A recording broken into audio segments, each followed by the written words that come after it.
आइए सुनते हैं आज की कथा। अधिक मास की दादी पोती की एक सुंदर सी कहानी। एक गांव में एक दादी पोती रहती थी। दादी अधिक मास स्नान कर रही थी तो वह रोजाना स्नान करके आती और पुरुषोत्तम भगवान की कहानी सुनती। एक दिन पोती ने पूछा कि दादी आप रोज क्या करती हो? तो दादी ने कहा कि बेटी अधिक मास स्नान कर रही हूँ इसलिए पुरुषोत्तम भगवान की कहानी सुनती हूँ। तो पोती ने कहा कि मैं भी अधिक मास स्नान का नियम लूँगी। तो दादी ने कहा कि बेटा कुछ दिनों में तेरी शादी करनी है, क्या पता ससुराल जाके इतने काम के बीच तू यह नियम निभा पाएगी या नहीं, इसलिए तू केवल पुरुषोत्तम भगवान की कहानी सुन लिया कर। पोती ने कहा ठीक है। अब रोजाना दादी पोती दोनों बैठकर कहानी सुनती थी और दादी एक लोटा पानी भरकर उसमें फूल रखती थी, कहानी कहती और पोती हुकारा भरती। कहानी के बाद लोटे के जल से सूर्य भगवान के अर्घ लगा देती। कुछ समय बाद पोती की शादी हुई तो पोती विदा हो गई।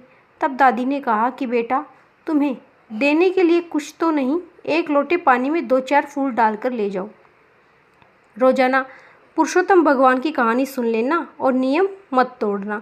अब पोती विदा हो गई।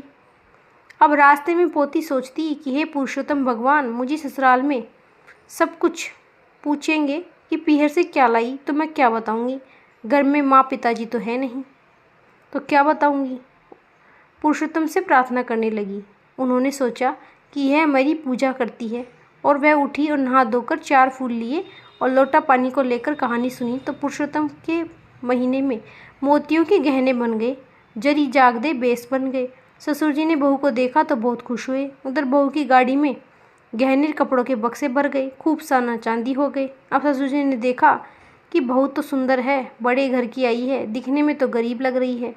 बहू ससुराल आई तो सभी घर वाले देखते ही रह गए, बहुत सारा धन लाई है। इधर ससुराल वाले भी बहुत गरीब थे और सासू ने मूंग चावल बनाए, वो भी पड़ोस से उधार लेकर आई थी। यह सुनकर बहू को तकलीफ हुई और रात को पुरुषोत्तम भगवान से प्रार्थना करने की कि भगवान यहाँ तो खाने को भी नहीं। भगवान सपने में आए और कहा कि तुम सुबह कहानी सुनकर उसी लोटे से रसोई में बुरक देना, खूब भंडार बढ़ जाएंगे। बहू सुबह जल्दी उठी, नहा धोकर पानी का लोटा लेकर पहुंची और रसोई में बनाने चली गई। कहानी के लोटे से ही रसोई बनाने लगी तो अपने आप ही 36 तैयार करे हुए 36 भोजन बन गए। अब सास ससुर उठे, देखा तो पूरा घर का काम हो गया।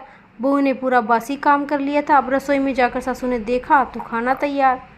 वह बहू से बोली कि चमत्कार कैसे हुआ, घर में इतने सारा धन कहाँ से आया, रसोई भंडार कैसे भर गए। बहू ने सासू जी को प्रणाम किया और कहा सासू जी पुरुषोत्तम भगवान की कहानी सुनी और रसोई बनाई तो सब कुछ बन गया। सासू जी खुश हुई, इतनी अच्छी बहू आई है। सासू जी ने कहा बहू तुम जीम लो। बहू ने कहा सासू जी ससुर जी जीमेंगे उसके बाद मैं खाऊंगी, पतिदेव को खिलाकर फिर खाऊंगी। यह बात सुनकर सासू जी खुश हुई और बहू से कहा पतिदेव को खिलाकर फिर खाओगी। पूरा परिवार पुरुषोत्तम भगवान की कहानी सुनने के बाद ही फिर उसके बाद से भोजन करने लगा और बैठकर कहानी सुनी।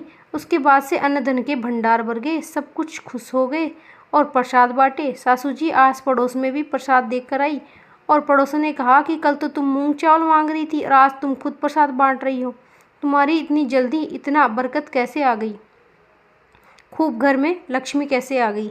तो बोली मेरी बहू आई है, पुरुषोत्तम भगवान की पूजा करती है, उन्होंने हमारे घर के भंडार भरे हैं। और उसने बोला कि जैसे साहूकार की बेटे बहू को खूब अन्न धन भंडार भरा है, विनायक जी महाराज हमारे भी वैसे ही बढ़ना, कहते सुनते हुंकारा भरते सारे परिवार की रक्षा करना। विनायक जी महाराज की जय। राधे राधे।